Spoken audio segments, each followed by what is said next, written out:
Louisiana Beer Reviews, Smirnoff Ice Smash, Blue Raspberry and Blackberry. So this is the Blue Raspberry plus Blackberry. See, blue and black, black and blue, blue and black, black and blue. Like the Rolling Stones in 1976. 8% alcohol. Interestingly, this is certified kosher by KSA. And this is a Los Angeles based kosher certification organization.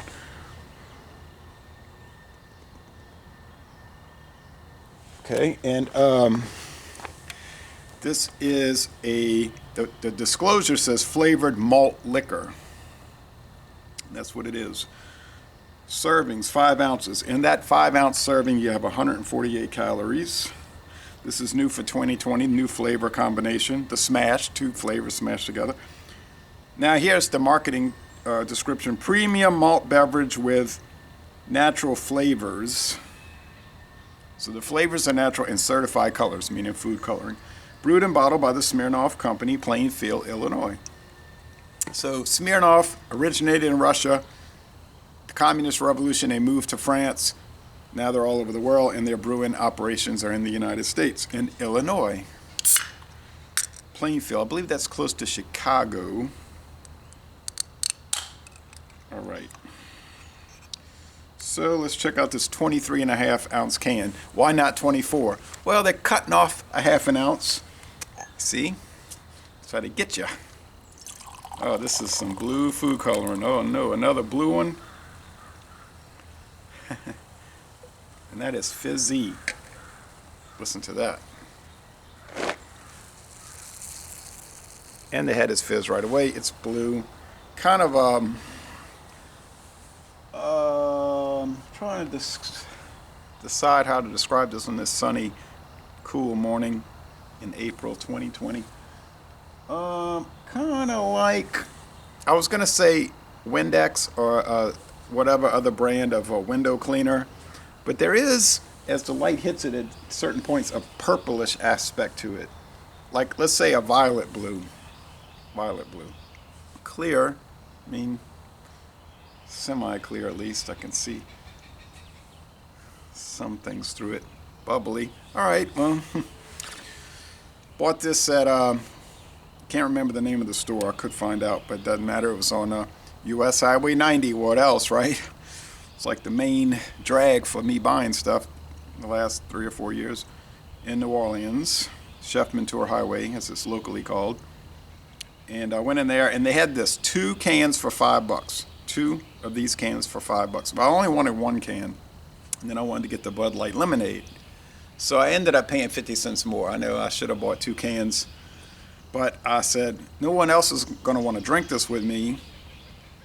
I'm satisfied to have 1, so I paid the extra 50 cents just for the convenience of only having 1 can. But you will typically get a better deal buying the 2, if you, assuming you wouldn't drink all of that. So it's 2 for $5, $2.50 a can. Smells like we used to call them snowballs when we were little kids. The snowball man would come around, 25 cents. It was the shaved ice, and he would have different flavorings he put in it. You could still buy these flavorings right there at Mathern's from a New Orleans snowball company. I can't remember the name, but they make snowball flavorings right there in New Orleans. And we would say, we'd hear it going ding. That was the truck. It'd just say ding. You hear in the distance, ding. We'd all run, Snowball Man! Mom, I need a quarter! And so this smells kind of like that flavoring. I'm trying to think of did they have a blueberry flavoring? A raspberry? I don't know. Something like that. Or like, you know, those Freezy Pops you can still buy. They're liquid, and you put them in the freezer and the kids suck on them during the summer. This kind of smells like that, but it's natural raspberry and blueberry flavoring. What part of nature are they coming from? This I do not know.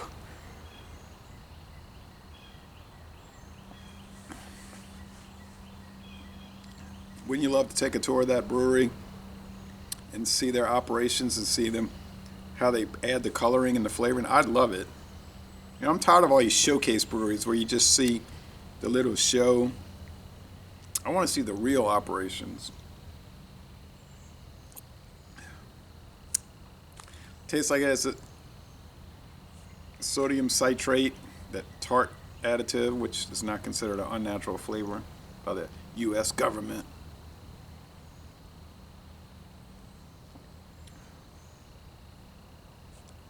Fruit flavor, an underlying malt base, and it's really just base. They take the barley, they almost like distill it down to a vodka-like substance, odorless, colorless.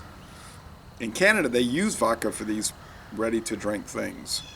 But in the U.S., some of the states are kind of funny about their alcohol laws, and I don't mean funny in a comical way. I mean peculiar, odd. So instead of dealing with that, they just use malt and probably some kind of grain syrup, probably like corn syrup. They ferment it, but the base is odorless and colorless. And then they build on that. They do the same thing with a lot of blended whiskeys. They'll take an odorless, colorless base, like with Scotch, and then they'll blend in single malt Scotch whiskeys from various parts of Scotland, and then you get the flavor. The flavor's not really coming from the column still grain whiskey, which might be 80% grain spirits. And same thing with this. It's coming from the flavorings added, which might only be probably less than 10% of the content. I'm thinking, I don't know. But, so you do get an underlying, and it's faint, but it's there, beer flavor. See, like my father, he never drinks beer for the last 17 years, right? So he'll say, it doesn't matter what it is. It could be a chocolate stout, something like this. Could be a honey lager. I don't care. And I'll say, try it, or smell it. And if he does taste it, he'll say, tastes like beer. I was like, what?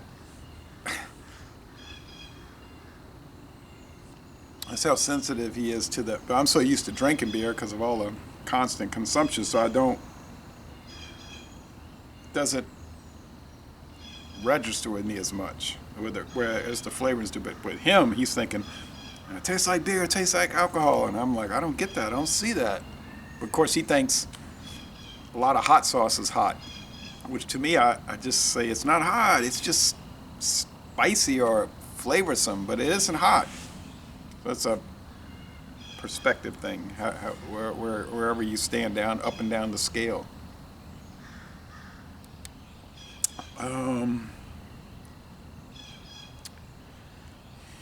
There's really not much else to say. It's just a fruit flavored thing.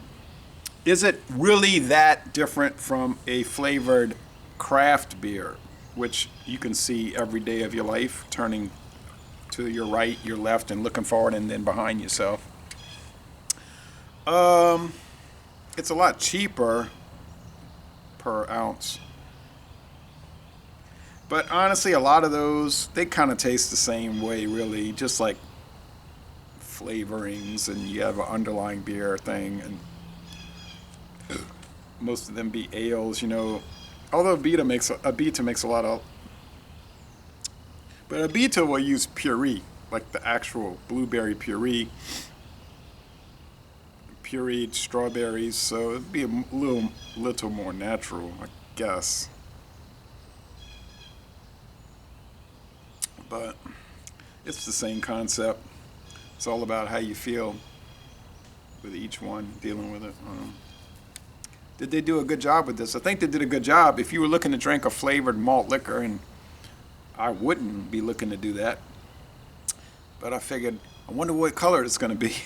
And I figured, let me check it out, and it is blue. Oh, man.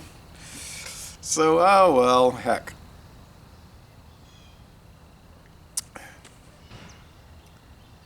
It's not my favorite of the lot. I guess I guess the coconut, the one with the coconut was the best, but they're all interesting. The screwdriver, all of them, 8%, and the 8% holds it together better. You get below 8%, it gets really like I say sloppy, or they just don't seem tight. Like something, it's hard to describe. When you get to 10 and 12%, they really hold together well. They're a tight item, tight outfit. Of course, they'll hammer you, from the ABV, and do like, whoa, what am I? Where am I? But anyway, I guess the original Clubtail's still the king of these things, but these are all good. Smirnoff, yeah, I'm happy with their stuff. So, and I've never had Smirnoff vodka, the original one. Anyway, so Laissez Les Bon Temps Roulé, I'll score this high, medium body. Yeah, in the sweetness scale, Cyclops scale, it'd be 5 out of 5 sugar cubes. So, be 0 out of 5 hop cones. I mean, there's no bitterness here.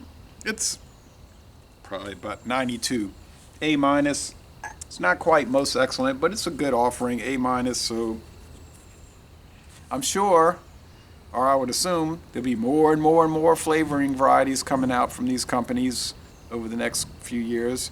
They're not greatly different one from the other, because the predominant thing is that tartness from that sodium citrate, but at least it kind of tricks you in a way to think it's different. I want to see a banana.